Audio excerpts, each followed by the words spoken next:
Welcome back my YouTube channel Old Car Stories. Today, we take you on a journey back in time to explore one of the most iconic vehicles in automotive history. This car, 1970 Chevrolet Chevelle United States, is more than just a car.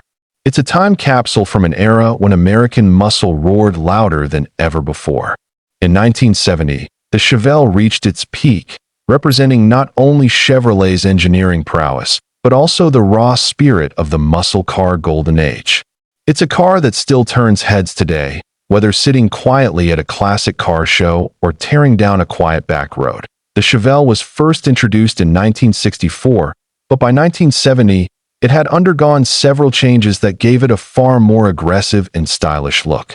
With its sculpted lines, wide stance, and iconic dual headlights, it became an instant classic. What made the 1970 model particularly special was the combination of bold design with serious performance upgrades. One of the standout models in the 1970 lineup was the Chevelle SS 454. This version came with the legendary LS6 V8 engine, which produced a staggering 450 horsepower. At the time, this made it one of the most powerful production cars on American roads. The rumble from that engine alone was enough to make enthusiasts pay attention, and even today, it's a sound that stirs excitement in collectors and fans. The LS6 454 engine wasn't just about numbers. It delivered real-world performance. With 500 lb-ft of torque, the Chevelle SS could launch off the line with incredible force. Some quarter-mile times were recorded in the low 13-second range, which was impressive even by modern standards. For many, it was the pinnacle of factory-built muscle. Chevrolet offered the Chevelle in multiple trims in 1970, including the base model, Malibu, and the SS Super Sport. The SS was more than a badge. It came with performance suspension, power front disc brakes, and a domed hood with optional hood pins. The iconic cowl induction system was a favorite among gearheads, allowing air to flow directly into the engine under acceleration. Visually, the 1970 Chevelle was defined by its quad headlight front end, broad grille, and sleek, muscular lines. The rear end featured bold taillights and chrome bumpers, adding to its road presence. Many buyers opted for rally stripes, which ran down the center of the hood and trunk, giving the Chevelle its trademark sporty look. Inside, the 1970 Chevelle was a mix of comfort and simplicity. Bucket seats were available, as was a center console with a horseshoe-shaped shifter. The dashboard was straightforward, with circular gauges and classic knobs. While not luxurious by today's standards, it offered everything a driver needed: style, control, and the feeling of power at their fingertips. One interesting fact about the 1970 Chevelle is how it reflected the social mood of the time. The late 60s and early 70s were marked by a desire for freedom and expression, and muscle cars became a form of that expression. The Chevelle gave ordinary Americans access to race-inspired performance at a relatively affordable price. For many families, the Chevelle served dual purposes. It could be a reliable daily driver during the week and a weekend cruiser or dragstrip competitor when needed. This balance of practicality and power helped it stand out in a crowded market of performance vehicles. Despite its popularity, the 1970 Chevelle faced some challenges. Insurance rates were rising for high-horsepower cars, and looming government regulations on emissions and safety were beginning to tighten the leash on automakers. But for that one glorious year, the Chevelle roared freely, embodying the last great stand of unrestricted muscle. Today, the 1970 Chevelle SS 454 is one of the most sought-after classic muscle cars. Original LS6 models with matching numbers are rare and command high prices at auctions. But even base models, or those with small block engines, are beloved for their style and connection to a golden automotive era. Collectors often restore these cars to factory specifications, while others modify them with modern technology, creating the best of both worlds: vintage design with modern drivability. Either way, the Chevelle community remains strong, with clubs, online forums, and regular meetups across the country. What makes the 1970 Chevelle truly special is how it continues to inspire new generations. Teenagers who weren't even born when it first hit the streets still admire its timeless lines and legendary performance. It's not just a car, it's a story that keeps being told. Many owners of Chevelles from this era have deep emotional connections to their cars. Some grew up riding in them with their parents, while others saved for years just to own one.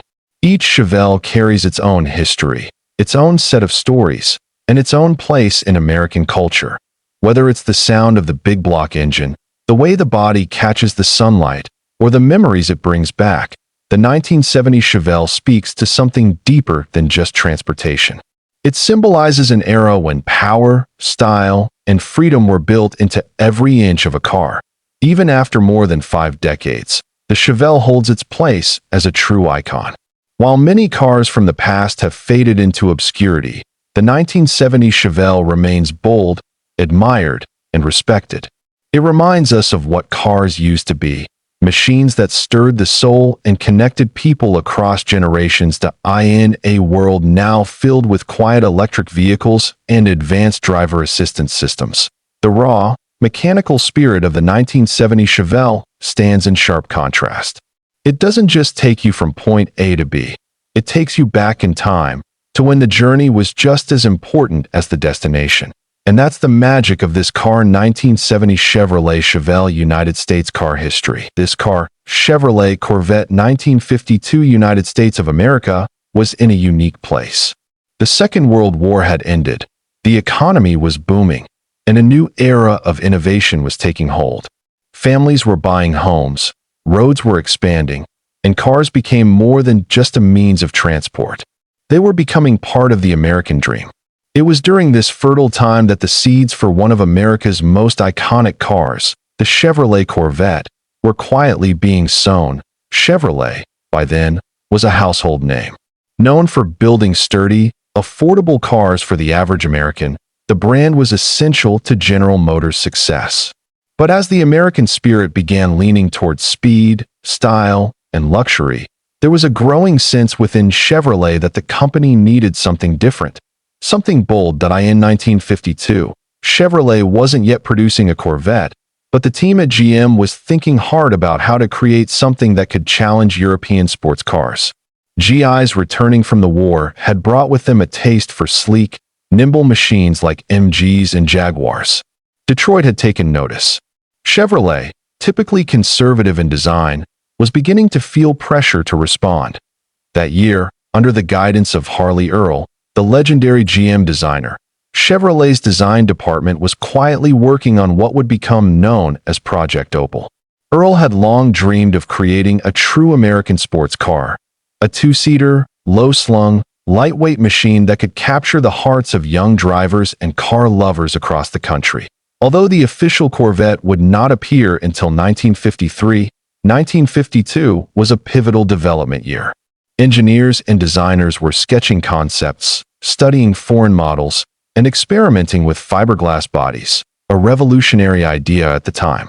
Fiberglass was lightweight, rust-proof, and futuristic, offering the perfect material for something truly new. Behind closed doors, a prototype was being imagined with features no other American production car had.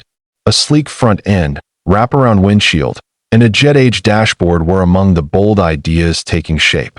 Chevrolet was trying to reimagine itself, moving beyond the utilitarian and into the realm of performance and design excellence. The climate in 1952 America also helped foster this innovation. Teenagers were falling in love with cars. Car clubs were forming. Racing was growing in popularity. The country had fallen in love with speed. A sports car from Chevrolet wasn't just a good idea. It was beginning to feel like a necessity. Engineers were discussing ways to fit a reliable, punchy engine into a lightweight chassis. At the time, Chevrolet's existing inline-six engine wasn't a powerhouse, but the goal was to match it with an automatic transmission and keep the weight low. The challenge wasn't just performance. It was making the car affordable for the average American. While muscle cars hadn't yet arrived on the scene, Chevrolet understood the emotional connection people were forming with their vehicles. Cars were no longer just transportation, they were self-expression. And the design sketches coming out of 1952's GM studio hinted at something that would soon become a symbol of freedom on four wheels. That on the corporate side, there was some hesitation. Not everyone was convinced that Chevrolet should build a sports car. It was a risk. The company was known for family sedans and practical pickups. But Earl and his team believed in the project deeply, and they pushed forward, knowing that taking risks is how legends are made. By the end of 1952, the Corvette was no longer just a dream. It was becoming a tangible reality. The first concept car was nearly complete. The public wouldn't see it until the 1953 Motorama show in New York, but the men and women behind the scenes knew they were onto something special.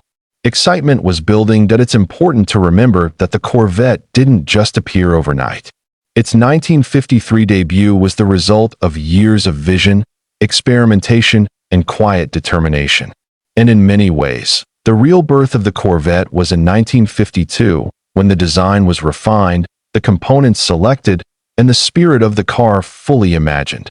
Looking back, 1952 was the calm before the storm. It was the final year of a Chevrolet that didn't yet have a sports car. Within 12 months, everything would change. But in that moment, it was all still potential, beautiful, thrilling potential, waiting to take shape in steel, fiberglass, and chrome. The American auto industry was on the brink of something new, and Chevrolet was poised to lead the way. The Corvette would not just become a car. It would become an icon, a symbol of American performance and style. But it all began in that quiet, transformative year. The story of the Corvette's prelude is a story of innovation and courage. It's about a group of people daring to dream differently, choosing to challenge what was expected and create something that had never existed before in America's car landscape. Today, when you see a Corvette cruise by, whether it's a '63 Stingray or a modern Z06, you're witnessing the legacy of that 1952 moment. The ambition, the boldness, the belief that America could build a sports car that stood shoulder to shoulder with the world's best. Though this car, Chevrolet Corvette 1952 United States, never existed as a production vehicle, it represents one of the most important years in the car's history. It was the spark that lit the fire, the sketch before the masterpiece. The year that Chevrolet began dreaming big. For fans of classic cars, it's a reminder that history doesn't just live in the models we can drive. It lives in the moments of decision and imagination that brought those models to life. And for Corvette lovers, 1952 is the year the legend began to breathe. Thanks for joining us on this journey through time. If you enjoyed this story, make sure to like, subscribe, and hit the bell for more deep dives into the legends of the road. Until next time, keep your eyes on the road and your heart in the past.